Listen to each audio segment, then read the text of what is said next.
মহা অষ্টমীর সকল দর্শনার্থীদের আন্তরিক শুভেচ্ছা এবং ভালোবাসা এবং কমিটিবৃন্দদের অসংখ্য ধন্যবাদ আমাকে এত বড় মঞ্চে গান গাওয়ানোর জন্য। শ্রদ্ধাঞ্জলি জুবিন দাকে ওনার একটা প্রথম গান আপনাদের গিয়ে শোনাচ্ছি, যদি ভালো লাগে তাহলে অবশ্যই হাততালি দিয়ে সহযোগিতা করবেন।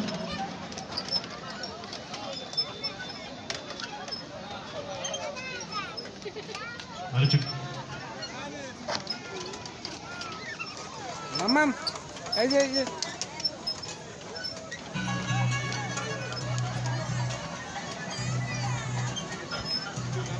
এগুলো কোনো বাজনা না, বুঝছো? এগুলো কোনো বাজনা না, এগুলো ওই যে হ্যালো।